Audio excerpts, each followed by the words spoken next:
તો નિષ્ઠા કેવી હોય એની એક રામચરિતમાનસમાં ઉદાહરણ છે. માં જાનકીને રાવણને હરાવીને, રાવણને મારીને જ્યારે ભગવાન લઈને ગયા, અયોધ્યામાં રામ રાજ્યની સ્થાપના થઈ, 14 વર્ષનો વનવાસ ભોગવ્યો ભગવાન. ત્યારે અયોધ્યામાં રહેલા ભરતજી મહારાજ,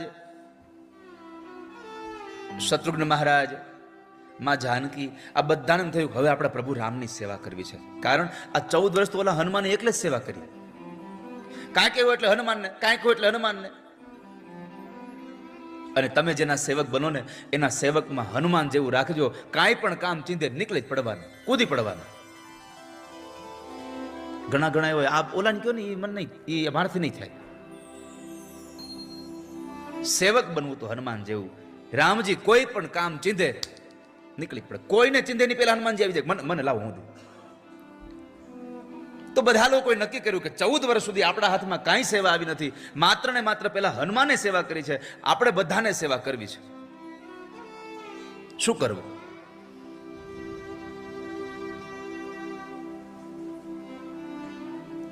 બધા લોકોએ મીટિંગ કરી અને બધાએ નક્કી કર્યું કે આપણે એક કામ કરીએ.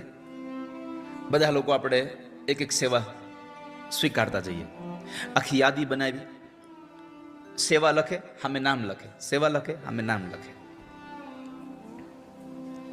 આ સેવા હું કરીશ, આ સેવા ભરત કરશે, આ સેવા હનુમાનજી કરશે, આ સેવા લક્ષ્મણ કરશે. બધાનું નામ આવ્યું, બધી સેવા લખાઈ ગઈ, ક્યાંય હનુમાનનું નામ જ ન આવ્યું. એકેય સેવા હનુમાનને નહીં. હનુમાનજી તો રોજ ભગવાનની સેવામાં હાજર રહેતા હતા, એમાં બરાબર હનુમાનજી મહારાજ હાજર થયા સેવામાં. અને એમાં ભગવાન એક કામ ચીંધું, હનુમાનજી કામ કરવા ઉભા થયા, ત્યાં લક્ષ્મણજી કીધું ઉભારો ઉભારો, આ કામ હવે સેવા મારી છે, આ સેવા હું કરીશ. બીજું કામ ચીધે તો માં જાનકી કહે છે એ સેવા હું કરીશ. ત્રીજું કામ આવે તો કે ભરતજી મહારાજ કહે છે આ સેવા હું કરીશ. ક્યાંય હનુમાનજીનું નામ જ નહીં. એમાં સવારથી લઈને સાંજ સુધી પ્રભુના દર્શન ન થાય હનુમાનજી મહારાજને. ઓલું તો સેવાના નામે વારે વારે ભગવાન પાસે જવા મળતું હતું. જેમ તમને કથાના નામે લંકા મળ્યું, એવું નથી કે બધા કથા સાંભળવા આવ્યા. જેટલા જેટલા લોકો કથા સાંભળવા નથી આવ્યા, તમારા મનને પૂછજો, ખરેખર આપણે કથા સાંભળવા આવ્યા છીએ? આપણે તો કથાના નામે આવ્યા છીએ. કથાના નામે આવ્યા તો તમને શ્રીલંકા મળી ગયું, કથામાં જ આવ્યા તો તમને શું શું મળી જાય વાલા ભક્તજનો?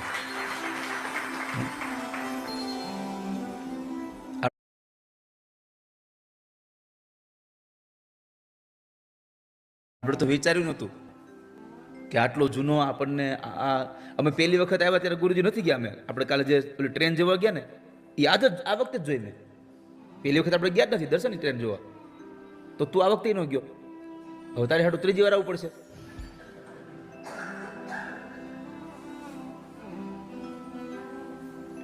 પણ કાલ જ રાજ આવ્યો તો મારી પાસે, દાદા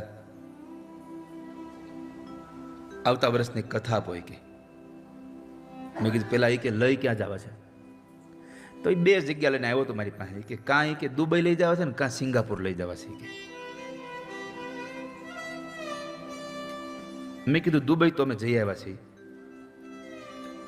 આપણે આવતા છે સિંગાપુર જઈએ. મેં કીધું લેરી બાપા કચડો 12 માસ. મેં કીધું આપણે સિંગાપુર. મેં કીધું એટલે મેં તો ખાલી એને કહ્યું કે તું જો તારે જે ભાર્ગવભાઈ સાથે વાત કરજે, કારણ કે ભાર્ગવને અને રાજન દાદાને એટલા માટે યાદ કરવા છે કે આ ટૂરમાં સૌથી મોટું બલિદાન ઈ બે આપ્યું. હો ગુરુજી, ઈ બે એવું કહ્યું કે જે નથી આવ્યા ને દાદા એને લઈ જાઓ, અમે ગયા વખતે 2 આવી ગયા છીએ, નહીં તો કોઈ બીજી વખત શ્રીલંકા આવવાનું મળે તો ના પાડે કોઈ. એ બેને રાજે કીધું ને મેં કીધું કે છોકરા હું તમારી ટિકિટ આપી દઈશ, તમે ચાલો બે. કદાચ રાજ આ બધાની વ્યવસ્થા અમારી એક પેકેજ એનું હોય એમાં વ્યવસ્થા આ લોકોની થઈ. મેં કીધું તમારે કદાચ ટિકિટ દેવી પડશે તો હું આપી દઈશ, પણ તમે બે ચાલો મારી સાથે. તો કે ના ના હવે બસ જે લોકો નથી આવ્યા ને એને લઈ જાઓ. રાજનની ટિકિટ થઈ ગઈ હતી, એને પોતાની ટિકિટ કેન્સલ કરાવી હેમલને મોકલ્યો એને. આખી આ પરિવારની ભાવના સાથે લોકો જીવે છે. પણ આ ભાવ ક્યારે ઉભો થાય? આ કથા સાંભળ્યા પછી અંદર ઉતરે તો. બાકી અહીંયા 4 કલાક ખાલી આમ કહીને વયા જાય તો એમ સુમિત ન થાય. કથામાં જે વગાડ્યું છે એ આપણને સમજાવવું જોઈએ. કથામાં જે આપણે ગાયું છે ગિરીશભાઈ, એ આપણને સમજાવવું જોઈએ. અને જ્યારે સમજાણું છે એટલે તમે બધા લોકોએ આ વ્યવસ્થા કરી છે વાલા ભક્તજનો.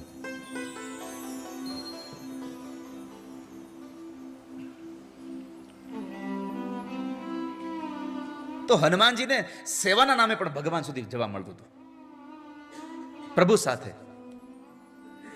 બેસવા મળતું હતું, પ્રભુ હારે વાત કરવા મળતી હતી. હવે સેવા વહી ગઈ બધી, તો માણસ એટલા દુઃખી થયા. જેમ લક્ષ્મણજી મહારાજ ભગવાન રામના પગ દબાવતા દબાવતા જનકપુરના એ વાડીમાં લક્ષ્મણજી રોતા હતા. અને રામજીએ પૂછ્યું કે લક્ષ્મણ કેમ રોવો છો, શું થયું? તો કહે છે કે મને રડવું એટલા માટે આવે છે મોટા ભાઈ કે આવતીકાલ તમારા લગ્ન થશે, મારા ભાભી ઘરમાં આવશે, અને મારા ભાભી આવ્યા પછી જે પગની સેવા કરીને હું સુવા માટે જાઉં છું, એ પગની સેવા મારા હાથમાંથી જૂટવાઈ જશે ને એટલે મને ગમતું નથી, એટલે મને રડવું આવે છે. આ સેવા છે કે મારા ભાઈના પગની સેવા મારા હાથમાંથી વહી જશે એટલે માણસ, નાનો ભાઈ રડે છે. આ ત્રેતા યુગના ભાઈઓનો પ્રેમ હતો. અત્યારે સગો ભાઈ સગા ભાઈને એક જમીન માટે, એક ફૂટ જગ્યા માટે મારી નાખતા અચકાતો નથી, અને એક ભાઈ પોતાના ભાઈના પગ દબાવવાનું મળતું નથી એટલે રડે છે. ભાઈઓનો પ્રેમ આ રામચરિત માનસ બતાવે છે, આ કથાઓ આજ બતાવે છે. કથાઓથી આપણને આજ શીખવા મળે છે. કથા હોય તો આપણા દુર્ગુણો છૂટી જાય. હમણાં પહલગામમાં જ્યારે હુમલો થયો એના ઉપર એક નાની નોંધ. એક પતિ પત્ની બરાબર જતા હતા ને એક આતંકવાદી આવીને પૂછ્યું, સત્ય ઘટના નથી પણ આ તો ખાલી તમને એક કોટ આપું છું. પૂછ્યું એના ઘરવાળાને, બેવ જણાને, તમે કેવા છો, હિન્દુ છો કે મુસ્લિમ? હતા હિન્દુ બે.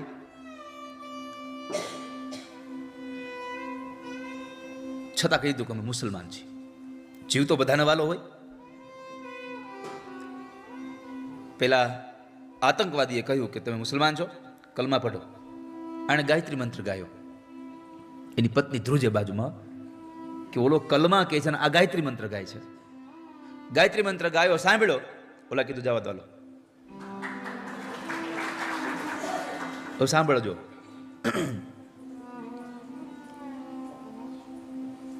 ગાયત્રી મંત્ર ગાયો ને કીધું જવા દો એટલે બે નીકળી ગયા. પછી પત્નીએ પૂછ્યું તમે ખોટું કેમ બોલ્યા, મુસલમાન કીધું તમે, આ કલમા પડવાનું કીધું, આ તો સારું થયું એને આપણને જવા દીધા, પણ એને ગાયત્રી મંત્ર ગાયો તોય કેમ જવા દીધા? ત્યારે એ પુરુષે બહુ સુંદર જવાબ આપ્યો હતો કે ગાયત્રી મંત્રમાં અને કલમામાં જો એને ખબર પડતી હોત તો એ આતંકવાદી થયો જ ન હોત. એ આતંકવાદી જ ન બન્યો હોત. એ બેમાં જો એને તફાવત ખબર હોત તો જેને કલમા પડ્યો હોય એ આતંકવાદ ન બને. જેને ગાયત્રી મંત્ર સાંભળ્યો હોય, જે માણસે ભાગવતની કથાઓ કરી હોય, જે માણસે ભાગવતની કથાઓને જીવનમાં સાંભળી હોય, એનો આતંકવાદ ન થાય.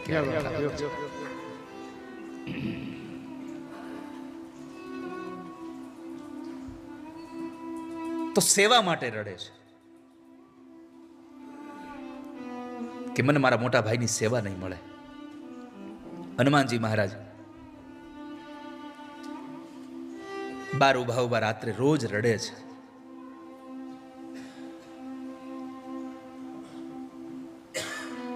રાત્રે રડવાનો અવાજ માં જાનકીજીને, કૌશલ્યાજીને, ભરત અને લક્ષ્મણને સંભળાય છે. સૈનિકોને કીધું જાઓ શોધી લાવો. આ કોણ રડે છે? બધા લોકો જ્યારે શોધવા માટે નીકળે છે એમાં એક ખૂણામાં ટૂંટિયું વાળી અને હનુમાનજી રોતા હતા. ટૂંટિયું વાળાને ખબર પડે, અમારો કાઠિયાવાડનો શબ્દ છે. કેટલાને ખબર પડે ટૂંટિયું વાળવું એટલે? જો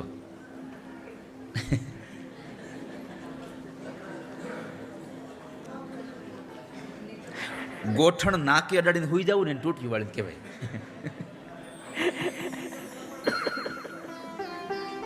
તો રડતા હતા. બધા એની પાસે આવે છે, હનુમાનજીને જોયા એટલે હનુમાનજીને પૂછ્યું તમે કેમ રડો છો?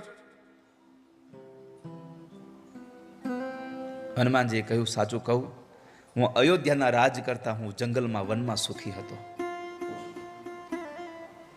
એટલે ત્યાં તને કઈ હરખું રહેવા નહોતું મળતું તોય તું હેનો સુખી હતો? તો કહે છે ન્યા સુખી એટલે હતો કે મને મારા પ્રભુ રામની સેવા કરવા મળતી હતી, અહીં મને મારા પ્રભુની સેવા નથી મળતી.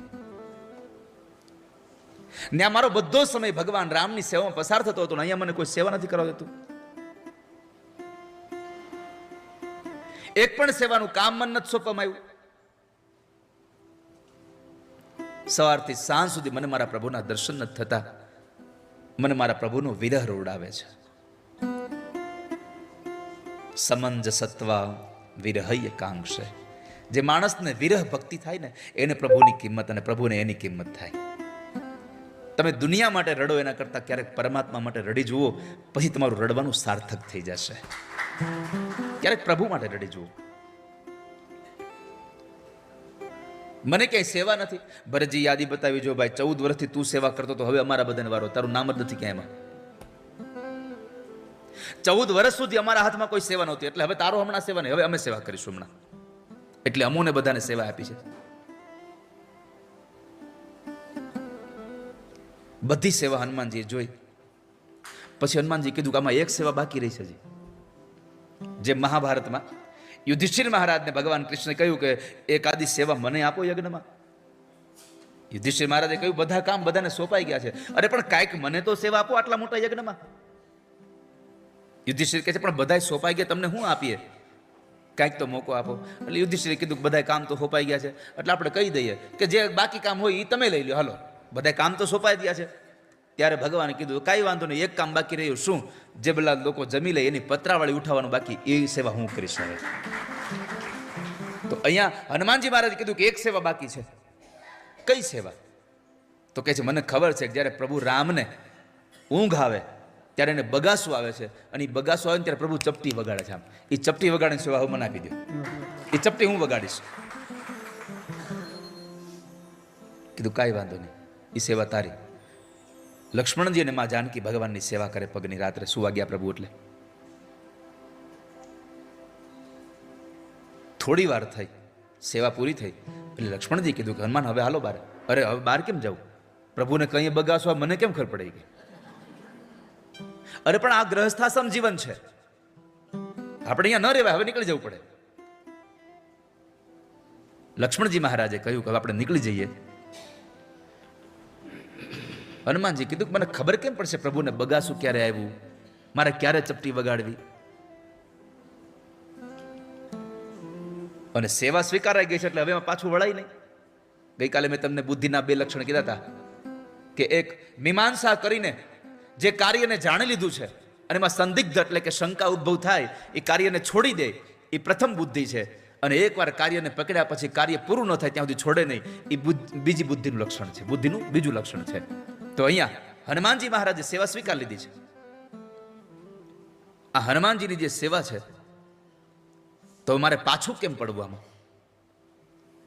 હનુમાનજી ત્યાંથી નીકળી અને વૃક્ષ ઉપર બેસ્યા છે.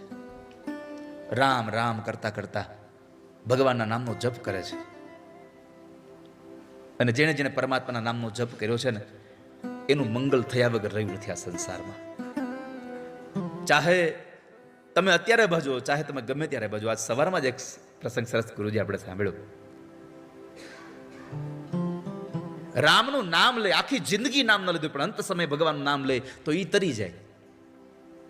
તો ઘણા બધા તર્ક વિતર્ક વાળા લોકો આવે મારી પાસે કે આખી જિંદગી કાંઈ ભગવાન નામ ન લીધું છેલ્લે તરી જાય. તરી જાય કેમ?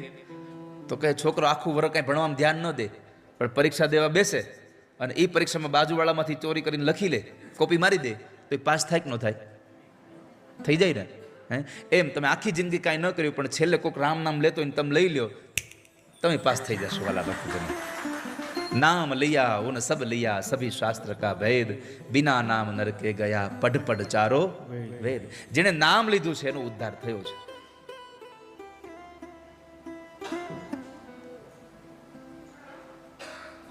તો નામ લેશો તો તમારો ઉદ્ધાર થઈ જશે. તો રામ રામ રામ રામ કરતા કરતા કરતા હનુમાનજી મહારાજ એક વૃક્ષની ડાળી પર બેસી ગયા. એ દરમિયાન બરાબર ભગવાનને અહીંયા બગાસું આવ્યું. બગાસું આવ્યું, ભગવાનને મોઢું ખોલ્યું પણ મોઢું બંધ જ ન થાય. માં જાનકીજી જોવે છે આ શું થયું, મોઢું બંધ જ ન થાય. એ મોઢું બંધ નહોતું થતું એટલે જાનકીજી ગભરાઈ ગયા. એટલે એને લક્ષ્મણજીને બોલાવ્યા. લક્ષ્મણજી, ભરતજીને બધા આખો પરિવાર ભેગો થઈ ગયો. પણ રામજી મોઢું આમ ખુલ્લું, કઈ બોલે નહીં. કારણ કે મોઢું ખુલ્લું રાખીને બોલવું કેમ? બોલી શકે નહીં ભગવાન કઈ. વૈદ્યને બોલાવ્યા. વૈદ્યને કઈ મળ્યું નહીં આમાં. હનુમાનજી રામજીએ ઈશારો કર્યો, ઓલો બહાર બેઠો એને બોલાવો. હનુમાનના એ બોલાવો. હનુમાનજીને બોલાવ્યા. હનુમાનજી આવ્યા ને એટલે ભગવાને સીધો જ એનો હાથ પકડી લીધો. આમ કેમ? એ ઝાડવા પર બેઠા બેઠા નથી, ચપટી જ વગાડ્યા કરતા હતા. ચપટી બંધ નહોતા કરતા, કારણ કે મને ખબર નથી ક્યારે બગાસું આવે, એટલે જઈ આવે તે હું તો ચપટી વગાડ્યા જ કરું, એટલે આપણી સેવા થઈ જાય ને. ભગવાને પોતે પોતાના હાથથી હનુમાનજીનો હાથ પકડી અને એના હાથને એની ચપટીને બંધ કરી પછી ભગવાનનું મોઢું બંધ થયું. ભલા ભક્તજનો, તમે ભગવાનનું નામ લેશો ને તમે તમારી સેવામાં નિષ્ઠા રાખશો ને તો પરમાત્માને કહેવું નહીં પડે, ઠાકોરજી તમે મને આલિંગન આપો. ઠાકોરજી બોલાવીને તમને આલિંગન આપી દેશે. વાલા વૈષ્ણવ, તમારી નિષ્ઠા હશે તો. નિષ્ઠાથી આ બધું થઈ રહ્યું છે. તમને કશું વસ્તુ જ્યારે વધારે જોતી હોય ને ત્યારે ક્યારેય માગવું નહીં. ક્યારેય તમારે માગવું નહીં, પણ તમે જે કામ કરો છો ને એમાં તમારી નિષ્ઠા એટલી બધી રાખો કે તમારે માગ્યા પેલા તમારો માલિક તમને આપી દેવાલા વસ્તુ. પરમાત્માએ હનુમાનજી મહારાજને આલિંગન આપ્યું. આ એક નાના ઉદાહરણથી શીખવા જેવું છે કે ગમે તે આપણે સેવા સ્વીકારીએ ને એમાં આપણી નિષ્ઠા સંપન્ન હોવી જોઈએ. તો સામર્થ્ય છે છતાં પણ સેવક બન્યા. સામર્થ્યનું સેવકપણું કરવું એટલે કે રામના સેવક બની પોતે સામર્થ્યવાન હોવા છતાં પણ એ ભગવાનના સેવક બન્યા. રામાયણમાં આ બધા પ્રસંગોનું દર્શન કરીએ તો હનુમાનજી મહારાજમાં આ બધી જ ભક્તિઓ ભરી છે, આ સેવા ભક્તિ ભરી છે. તો એટલે જ માં જાનકીએ જ્યારે અનેક વરદાનો આ લંકાની ભૂમિમાં હનુમાનજી મહારાજને આપ્યા કે તારાથી બહુ પ્રસન્ન થઈ છું, અષ્ટસિદ્ધિ તને આપું છું, નવનિધિ તને આપું છું, અષ્ટસિદ્ધિનો દાતા તને બનાવું છું, આ બધું તને આપું છું. હનુમાનજીને કઈ ફેર જ ન પડ્યો, કશો જ ફેર ન પડ્યો. પણ જ્યારે માએ એમ કહ્યું કે તે મારી આટલી સેવા કરી છે, તે મને આટલી રાજી કરી છે, હું તને એક વરદાન આપું છું કે તું ભગવાન રામનો નિત્ય સેવક બનીને રહીશ અને પ્રભુ રામ તારા પર કૃપા કરશે. આટલા શબ્દો સાંભળ્યા હનુમાનજી મીંડા નાચવા. જ્યારે નાચી રહ્યા છે કારણ મને પરમાત્માનો સેવક બનવા મળ્યું છે, મને મારા પ્રભુ રામનો સેવક બનવા મળ્યું છે. માતાજીને વંદન કર્યા છે. પરમાત્મા પાસે પ્રભુની સેવા માંગી છે. જ્યારે હનુમાનજી મહારાજને પ્રભુ રામે માગવા કહ્યું, સીતાજીના સંદેશો આપ્યો અને જ્યારે માગવા કહ્યું કે તમારે જે વરદાન જોતું હોય તે મારી પાસે માગી લ્યો. પરમાત્મા પાસે માગવાનો વારો આવે ને વાલા વૈષ્ણવો તો પ્રભુ પાસે માગજો. ઠાકોરજી બીજું કાંઈ આપો કે ના આપો, પણ એક કૃપા કરો, એક તમારો સાથ મને આપો. એક તમારો સાથ જોઈએ છે મારે. એક તારો સાથ મેં તો જિંદગી ભર માગ્યો છે. એક તારો સાથ મેં તો જિંદગી ભર માગ્યો છે. મન નેડો તારો લાગ્યો છે. એક તારો સાથ મેં તો જિંદગી ભર માગ્યો છે. એક તારો સાથ. ભગવાનનો સાથ માગજો વાલા ભક્તજનો કે ઠાકોરજી આપવું હોય તો મને બસ તમારી ભક્તિ મળે. સ્નેહો મેં પરમો રાજન ત્વયિ તિષ્ઠતુ નિત્યદા ભક્તિશ્ચ નિયતા વીર ભાવો નાન્યત્ર ગચ્છતુ. વાલ્મીકી રામાયણમાં હનુમાનજી મહારાજને જ્યારે ભગવાન રામે કહ્યું કે માગી લો, તમારે શું જોઈએ છે, અને હનુમાનજી મહારાજે કહ્યું સ્નેહો મેં પરમો રાજન. હે ભગવાન, મારો પરમ સ્નેહ નિત્યને માટે તમારા સિવાય ક્યાંય ન રહે એવી કૃપા કરો મારા ઉપર. ભવે ભવે યથા ભક્તિ પાદયોસ્તવ જાયતે. ભાગવતજીનો 12મો સ્કંદ એમ કહે છે કે અમારા ગમે તેટલા જન્મ થાય પણ પ્રભુ અમારી ભક્તિ અમને મળે, તમારા ચરણારવિંદમાં અમારું મન લાગે, અમારી બુદ્ધિ તમારામાં લાગે એવી કૃપા કરો. ભવે ભવે યથા ભક્તિ પાદયોસ્તવ જાયતે તથા કુરુષ્વ દેવેશ નાથસ્ત્વમ નો યતઃ પ્રભો. હે નાથ, એટલી કૃપા કરો કે અમારી બુદ્ધિ તમારામાં લાગે. મમોત્તમ શ્લોક જને સુસખ્યમ સંસાર ચક્રે સ્વમરિત કર્મ ત્વન્માયયાત્માત્મજદારગે. ભગવાન, આ તમારી માયામાં અમે ફસાયા છીએ અને આ તમારી માયામાં અમને એટલી કૃપા કરો કે જે અવતાર થાય એ અવતારમાં તમારા સત્સંગીનો સંગ થાય એવી કૃપા કરો. મમોત્તમ શ્લોક જને સુસખ્યમ સંસાર ચક્ર ભ્રમતિ સ્વકર્મભી ત્વન્માયયાત્માત્મજદારગે. ભગવાન, વૃત્રાસુર બોલ્યો છે 4થા શ્લોકમાં કે તમારા સત્સંગીનો સંગ થાય એટલી કૃપા કરો. એક ઉદાહરણ તો એવું છે કે કદાચ તમે માણસ ન બનાવો અને પશુ બનાવો તો ગાય બનાવજો, ને ગાય બનાવો તો કોઈ વૈષ્ણવના આંગણે ખીલે બાંધજો કે જેથી કરીને વૈષ્ણવના આંગણે તમારા પદો ગવાય એ અમે સાંભળીએ, અને વૈષ્ણવના ઘરમાં તમારું વિગ્રહ બિરાજે. એ વિગ્રહને જ્યારે ભોગ લગાડવામાં આવે ત્યારે અમારા આંચળમાંથી નીકળેલું દૂધ તમારા સુધી પહોંચે તો અમારો ગાયનો જન્મ સફળ થઈ જાય એવી કૃપા કરજો. આવું ભગવાન પાસે માંગ્યું. સ્નેહો મે પરમો રાજન ત્વયિ તિષ્ઠતુ નિત્યદા. હે ભગવાન, મારો નિત્ય સ્નેહ તમારા ચરણારવિંદમાં લાગેલો રહે એવી કૃપા કરો. અને બીજું, આપનામાં મારું અવિચળ ભક્તિ રહે, મારો સેવક ભાવ બીજા પ્રત્યે ક્યારેય ન થાય આવી કૃપા મારા ઉપર કરી દો. હું બીજાનો સેવક ન બનું, હું કેવલ તમારો સેવક બનું. આમ નિત્ય સ્નેહ, નિત્ય ભક્તિ અને નિત્ય સેવા એ જ કરી શકે જે સ્વયં નિત્ય હોય. તમારે રોજ એલા વગાડવું છે પણ રોજ કથા હોય તો વગાડો ને. મારે તો રોજ કથા કેવી, પણ રોજ કથા હોય તમને કહી શકું. તમારે રોજ કથા સાંભળવી છે, કથા હોય તો સાંભળી શકો, અને કથા હોય પણ તમે હોવા જોઈએ ને. કથા હોય પણ તમે ન હો તો આપણને તો ખબર નથી. તો નિત્ય ભગવાન રામ તો છે જ, કારણ કે પરમાત્મા તો અચ્યુત છે. એટલે તમે કહો છો અચ્યુતમ કેશવમ દામોદરમ રામનારાયણમ જાનકી વલ્લભમ. આ તો હવે છેલ્લે છેલ્લે બધું ઉછળું આવે છે, અને દરેક કથામાં આવું જ થાય નહીં, બધી કથામાં ગુરુજી આવું થાય. તમે જેમ કીધું ને કે